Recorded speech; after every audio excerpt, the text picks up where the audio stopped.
완도와 더불어 함께하는 완도 주사랑교회.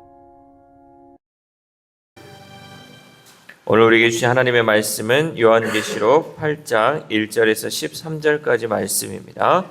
요한계시록 8장 1절에서 13절까지 우리 하나님 말씀을 한 절씩 교독해서 읽겠습니다. 일곱째 인을 떼실 때 하늘이 반 시간쯤 고요하더니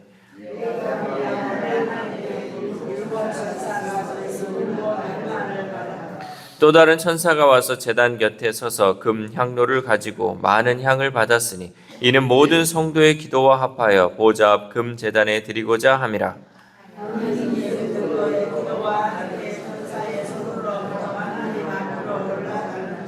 천사가 향로를 가지고 제단에 불을 담아다가 땅에 쏟음에 우레와 음성과 번개와 지진이 나더라.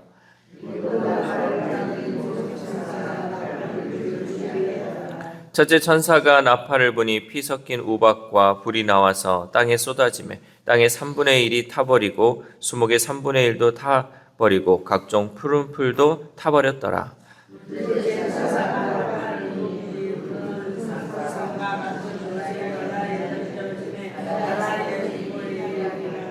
바다 가운데 생명 가진 피조물들의 3분의 1이 죽고 배들의 3분의 1이 깨지더라.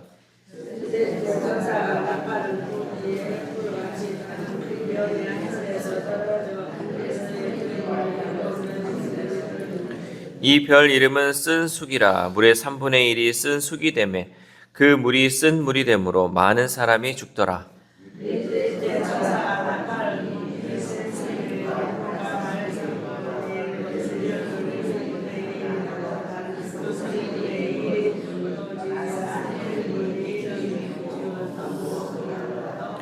같이 읽겠습니다. 내가 또 보고 들으니 공중에 날아가는 독수리가 큰 소리로 이르되 땅에 사는 자들에게 화가 있으리니 이는 새 천사들이 불어야 할 나팔 소리가 남아 있음이로다 하더라. 아멘. 할렐루야. 오늘도 하나님 주시는 말씀을 통하여 오늘 하루 하나님의 은혜로 살아가는 귀한 하루 되시기를 소망합니다. 처음에는 이 사소해 보이는 작은 잘못이 시간이 지나면서 큰 죄로 이어질 수 있습니다. 우리 옛날 속담에 이런 말이 있죠. 바늘도둑이 소도둑 된다. 그러니까 작은 잘못을 처음에 했는데 이것을 바로잡지 않으면 점점점 큰 죄, 큰 잘못으로 이어진다는 거죠. 죄는 처음에 작아 보이지만 점차 큰 죄악으로 번지며 그에 대한 하나님의 경고도 점점 더 강해진다는 거죠. 우리가 한번 실수를 하면요, 이것을 빨리 인정을 하고 거기서 돌이키면 좋은데 이 실수를 인정하지 않고 거기에 변명을 하다 보면 거짓말을 낳게 되고 더 큰 죄로 이렇게 번져가는 것을 보게 된다는 거죠. 여러분, 내 앞에 혹시나 죄가 발견되거나 내가 정말 했던 것이 이건 아닌 것 같은데 했을 때는 즉시 돌이키셔야 돼요. 안 그러면 이제 걷잡을 수 없는 것이 돼버린다는 거죠. 오늘 말씀도 보면 계시록 8장에서는 우리는 이러한 이제 심판의 과정을 보게 되죠. 작은 경고처럼 시작된 이 심판은 결국 피할 수 없는 무거운 심판으로 다가옴을 보여주고 있습니다. 처음에 우리가 하나님의 말씀하셨을 때 돌이켰으면 되는데 이 돌이킴이 없다 보니까 결국은 무거운 심판으로 나타나게 된다는 것을 보여주고 있습니다. 먼저는 어린 양이 일곱째 인을 떼실 때 하늘에는 반 시간 정도의 고요함이 있었습니다. 우리 1절 말씀 함께 읽겠습니다. 시작. 일곱째 인을 떼실 때 하늘이 반 시간쯤 고요하더니. 아멘. 우리 대부분의 사람들은 기다림에 익숙하지 못하죠. 특별히 우리 한국 사람들은 더 기다림에 익숙하지 못해서 항상 하는 말이 있죠. 뭐예요? 빨리빨리. 외국 가면 한국 사람인 줄 알구나. 한국 사람 무조건 빨리빨리. 왜? 기다리지 못해요. 조금만 기다리십시오. 조금만 기다려보면 이제 결과가 나올 거예요. 목사님 이거 언제 됩니까? 목사님 이거 언제 빨리 해야 됩니까? 좀만 기다리십시오. 우리가 이 기다림에 익숙해져야 돼요. 여러분, 믿음 생활하고 신앙 생활을 한다는 것은 하나님의 때를 우리가 기다릴 수 있는 이 기다림의 훈련 기간이에요. 그래서 여러분이 기도해 놓고도 하나님의 빨리 응답이 없어도 기다릴 줄 알아야 돼요. 하나님의 때, 하나님이 최고의 시간에, 최고의 때에 우리의 것을 응답하시기 때문에 우리는 늘 기다릴 수 있어야 한다는 거죠. 오늘 본문에서 이 어린 양이 일곱째 인을 떼셨을 때 약 반 시간 정도 하늘에는 침묵이 흘렀다라고 말씀하고 있습니다. 이 고요함은 앞으로 임할 심판의 중대함과 엄숙함을 예고하고 있죠. 그러니까 우리가 폭풍 전야라 그러죠. 뭔가 큰 일이 일어나기 전에 잠잠함이 있다라는 거죠. 온 우주는 이 하나님의 심판을 숨죽여 기다릴 수밖에 없는 연약한 존재임을 보여주고 있어요. 우리가 그 시간에 할 수 있는 것이 아무것도 없다라는 거죠. 하나님이 침묵하는 이 시간은 우리에게 인내와 고통으로 다가옵니다. 왜냐하면 어떤 일이 벌어질지 모르기 때문에 우리 가운데 그 기다림의 시간이 더 고통 가운데 다가올 수 있다는 거죠. 그렇다면 왜 마지막 심판을 앞두고 하늘에는 이렇게 침묵이 흘렀을까요? 왜냐하면 그 침묵은 하나님이 죄인들을 위해 그리고 성도들을 위해 참고 기다리는 시간이에요. 그러니까 심판이 임하기 전에 잠깐의 그 고요함 시간에 우리는 회개해야 된다는 거죠. 또 돌이킬 자들은 돌이켜야 돼요. 그런데 여전히 돌이키지 못하고 여전히 회개하지 못하면 그 심판이 반드시 임한다는 거죠. 하나님은 죄인들이 멸망하지 않고 모두 회개하기를 원하시는 하나님인 줄 믿습니다. 하나님은 이게 심판하는 걸 즐겨 하시지 않으셔요. 그 심판 가운데도 긍휼을 잊지 않은 그 하나님께서 우리 모든 죄인들이 돌이키기를 기다리고 계신다는 거죠. 하늘의 침묵은 마지막 심판이 임하기 전 하나님께서 영혼들이 구원받기를 기다리는 인내의 시간이자 하나님의 백성인 우리에게는 하나님의 백성다운 삶의 성숙을 기다리는 시간인 줄 믿습니다. 무엇이든지 이 성숙된 삶, 또 이 회개하는 삶, 하나님께서는 그 시간을 통하여서 기다리고 계신다는 거죠. 이처럼 하나님께서 침묵 속에서 우리를 기다려 주신다면 우리 또한 내 눈앞에 있는 이 환난과 고통을 묵묵히 인내하며 하나님의 때를 기다려야 할 줄 믿습니다. 하나님도 기다리시는데 우리도 기다릴 줄 알아야 한다는 거죠. 하나님의 성품을 닮은 자로서, 하나님의 자녀로서 하나님께서 기다릴 때 우리 또한 기다려야 한다는 거죠. 이렇게 하늘의 침묵은 반 시간 만에 끝나버립니다. 그 시간은 그리 길지 않습니다. 하나님이 기다려주는 시간은 우리가 생각하는 것보다 더 짧은 시간, 더 그 시간이 길지 않다라는 거죠. 그러나 고통의 시기가 빨리 끝나기를 바라는 사람에게는 그 짧은 시간도 억만년 같은 그 시간으로 느껴진다는 거죠. 심판이 임하기 전에 환난 가운데 인내해야 하는 이 고난의 시간은 우리에게도 길고도 고통스럽게 여겨질 수 있어요. 마지막 때가 오기 전까지 우리가 이 기다리는 이 시간이 어쩌면 우리에게도 길게 느껴질 수 있다는 거죠. 하지만 그럼에도 불구하고 반드시 심판은 임한다는 것이죠. 그 시간은 여러분 결코 길지 않다는 것을 잊지 마시기 바랍니다. 우리가 이 대림절 기간을 보내면서 또 마지막 때를 기다리는 그 시간은 결코 길지 않다라는 거죠. 하나님이 허락하신 이 기다림의 시간에 우리는 예수 그리스도를 닮아가는 영적 성숙의 시간으로 삼고 복음을 전하는 그 시간으로 삼아야 할 줄 믿습니다. 이 시간이 언제 끝날지 모르기 때문에 우리는 이 마지막 때를 살아가며 나만을 위해 살아가는 것이 아니라 예수 그리스도를 닮아가게 하시고 또 하나님을 믿지 않는 또 하나님을 알지 못하는 그들에게 그 복음을 전해야 할 줄 믿습니다. 이렇게 하늘이 침묵하는 시간에 우리 성도들이 또한 해야 할 일이 있어요. 하나님이 침묵하고 또 하늘이 침묵하는 이 시간에 우리가 해야 할 것이 무엇이냐? 그것은 바로 우리의 환난과 고통을 기도로 하나님께 아뢰는 것이. 여러분 우리가 이 어려움 가운데 이 마지막 때를 살아가고 있는 데 있어서 우리가 꼭 해야 하는 것 중에 하나가 바로 기도하는 것이다.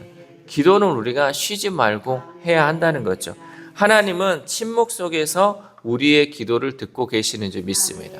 여러분 누군가와 대화를 할 때요, 그 사람이 아무 말도 안 하고 있으면 그 사람은 그거를 듣고 있는 거예요.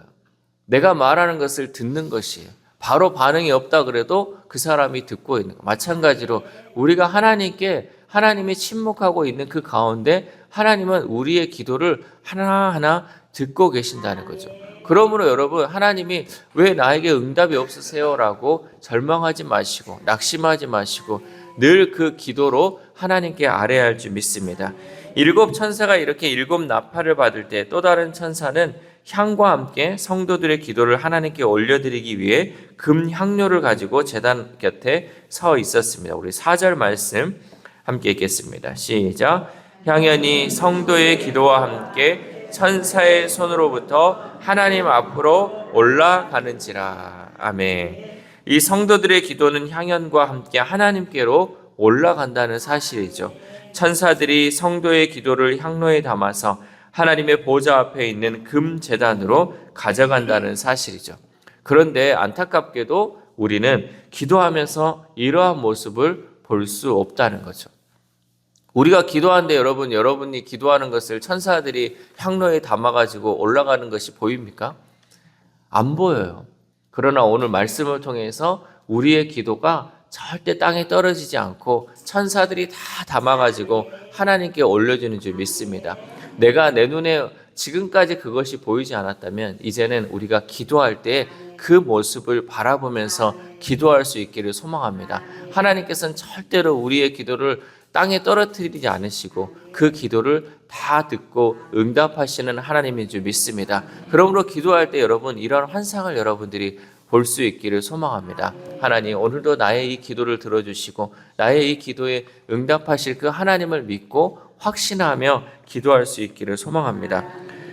그러나 사도 요한이 이제 묘사한 것처럼 성도의 기도는 절대 땅에 떨어지지 않고 하나님은 성도의 기도를 받으시고 그것을 땅에 쏟음으로 세상을 심판한다는 거예요. 여러분 우리가 하나님께 올려지는 이 기도가 결국은 하나님이 받으시고 그것을 쏟음을 통해서 심판을 진행하신다는 거죠. 그러니까 하나님께서 우리의 기도에 대한 응답이 심판으로 나타나는 거죠. 악인들은 멸하고 의인은 살리는 그러한 심판이라는 거죠. 그러므로 우리는 이 땅에서 절대로 기도하기를 포기하지 말아야 합니다. 사도 베드로 사도의 그 권면처럼 세상의 마지막이 우리가 가까울수록 근신하여 정신을 차리고 깨어 기도할 수 있기를 소망합니다. 우리의 가족과 이웃의 구원을 위해서 그리고 이 세상에 하나님의 나라가 속히 오도록 우리는 쉬지 말고 기도해야 할 줄 믿습니다. 또한 나팔 소리와 함께 이렇게 심판이 시작됩니다. 심판의 특징은 점진적으로 강력해진다는 것이죠. 7절 말씀 함께 읽겠습니다. 시작. 첫째 천사가 나팔을 부니 피 섞인 우박과 불이 나와서 땅에 쏟아지매 땅의 3분의 1이 타버리고 수목의 3분의 1도 타버리고 각종 푸른 풀도 타버렸더라. 아멘. 먼저는 땅의 것들이 부분적으로 해를 입는다라고 말씀하고 있어요. 첫째 나팔에는 땅에, 그리고 둘째 나팔에는 바다에, 셋째 나팔에는 강물과 샘, 마지막으로 넷째 나팔에는 천체의 재앙이 쏟아지는 모습을 보여주고 있습니다. 그런데 이 네 가지 재앙 모두 3분의 1에만 내려지고 있다는 거죠. 이것은 전면적 재앙이 아닌 부분적 재앙을 통해 마지막 회개할 기회를 주시는 하나님의 은혜와 긍휼이 있다는 거죠. 하나님께서 한 번에 다 쓸어버리는 것이 아니라 먼저는 3분의 1만을 재앙을 통해서 그것을 보고 회개할 기회를 주신다는 것이죠. 그리고 우리는 세상에 일어날 이 징조를 통해서 하나님의 마지막 때가 가까웠구나. 이제 하나님께 회개하고 또 우리가 전해야 할 것은 전해야겠다라는 것을 깨닫는 지혜가 우리 가운데 있어야 한다는 거죠. 이를 재앙을 보면 출애굽 때 이 애굽에 내렸던 열 재앙을 떠올리게 하죠. 하나님은 애굽 전역에 재앙을 내리실 때 오직 히브리 백성만을 보호하셨습니다. 우리 하나님은 성도의 기도를 들으시고 진노 중에도 그 긍휼을 잊지 않으시는 하나님인 줄 믿습니다. 그러므로 하나님의 심판이 임하기 전에 재빨리 돌이키는 자가 지혜로운 자라는 거죠. 강도가 더 세지고 모든 게 파괴될 때까지 애굽의 그 바로 왕처럼 고집을 부리는 것은 가장 어리석은 행동이라는 거죠. 마지막으로 사도 요한은 공중에 날아가는 독수리가 외치는 말을 들었습니다. 우리 13절 말씀 함께 읽겠습니다. 시작. 내가 또 보고 들으니 공중에 날아가는 독수리가 큰 소리로 이르되 땅에 사는 자들에게 화가 있으리니 이는 새 천사들이 불어야 할 나팔 소리가 남아 있음이로다 하더라. 아멘. 지금까지는 네 천사가 이제 네 번째 나팔까지 불었는데 아직도 새 천사가 불어야 할 그 나팔, 그러니까 마지막으로 3번이 더 이렇게 심판이 남았다라고 경고하는 메시지입니다. 하나님의 심판은 맨 마지막까지 계속됩니다. 하나님은 악을 끝까지 심판하시는 그 하나님인 줄 믿습니다. 우리는 하나님의 심판을 가볍게 여기며 마음대로 행동하지 말고 하나님의 심판이 무섭고 엄중함을 깨닫고 하나님 앞에 겸손히 나아가야 할 줄 믿습니다. 오늘 하루를 우리가 살아감에 있어서 하나님께서는 우리의 기도를 하나도 빠짐없이 들으시고 응답하신다는 그 확신을 가지고 하나님 앞에 겸손히 나아가는 저와 여러분 되시기를 주님의 이름으로 소망합니다. 기도하겠습니다. 하나님 감사합니다. 오늘도 하나님의 말씀을 통하여서 마지막 때 임할 그 재앙의 모습을 우리가 보게 됨에 감사를 드립니다. 무엇보다도 하나님 우리의 기도를 땅에 떨어뜨리지 않고 그 기도 하나하나를 들으시는 그 하나님의 모습을 보게 됩니다. 하나님 우리가 기도함에 있어서 응답이 없다 할지라도 하나님께서 침묵하신다 할지라도 실망하거나 낙심하지 않고 끝까지 기도할 수 있는 우리의 삶이 될 수 있도록 도와주시옵소서. 하나님께서 기다리시고 또 하나님께서 인내하시는 것처럼 우리의 삶 또한 인내하며 하나님 그 때를 기다릴 수 있는 우리 성숙한 그리스도인의 모습으로 살아갈 수 있도록 도와주시옵소서. 또한 우리가 마지막 때 해야 할 것은 하나님 기도하는 일임에 하나님 알게 하심에 감사를 드립니다. 내 영혼을 위하여 내 가족과 내 친척과 또 내 주변의 이웃들을 위해서 그 영혼 구원을 위해서 우리가 끊임없이 기도할 수 있도록 도와주옵소서. 오늘 이 새벽에 우리가 기도할 때도 하나님 내 가족을 위해 안타까이 기도하게 하시고 내 자녀들을 위해서 기도하게 하시고 내 주변 이웃들을 위해서 우리가 사랑하는 그 마음으로 주님께서 구원해 달라고 기도하며 나아갈 수 있는 우리의 삶이 될 수 있도록 도와주시옵소서. 하나님께서 우리의 기도를 들으신다는 그 확신을 가지고 하나님 영혼 구원을 위하여 끝까지 기도할 수 있는 우리 주사랑교회 성도들 될 수 있도록 도와주시옵소서. 또한 마음이 아프고 몸이 아픈 우리 성도들 하나님 그 기도를 들으시는 하나님께 간절히 아뢰게 하시고 그 기도를 응답하시는 그 하나님의 때를 기다리며 인내하며 기다릴 줄 아는 우리 성도들의 삶이 될 수 있도록 도와주시옵소서. 비록 지금은 몸이 아프고 마음이 아프지만 하나님의 때가 되면 하나님 그 모든 것 낫게 하시고 회복시키고 치유하신다는 그 확신을 가지고 끝까지 기도할 수 있는 우리 환우들의 삶이 될 수 있도록 도와주시옵소서. 또한 우리의 자녀들 하나님 이 세상을 살아감에 있어서 인내할 수 있도록 도와주옵소서. 기다릴 줄 알도록 하나님 도와주시옵소서. 성급한 마음으로 성급하게 결론 짓지 않게 하시고 늘 하나님께 기도함을 통하여 하나님의 응답을 받는 우리의 자녀들, 우리의 다음 세대들 될 수 있도록 도와주시옵소서. 또한 이 시간도 귀한 예물 드린 손길이 있습니다. 하나님 감사하는 마음으로 하나님 앞에 드려오니 이 예물 기쁘게 받아주시고 더욱더 감사가 넘치는 삶이 될 수 있도록 함께하여 주옵소서. 오늘 하루를 살아갑니다. 하나님 오늘 하루 가운데서도 하나님 우리가 우리 가운데 임하실 그 하나님의 능력을 기대하며 또 우리가 기도하면서 날마다 하나님의 은혜로 살아가는 귀한 하루 될 수 있도록 도와주시옵소서. 이 모든 말씀 우리를 구원하여 주신 예수 그리스도의 이름으로 기도드립니다. 아멘.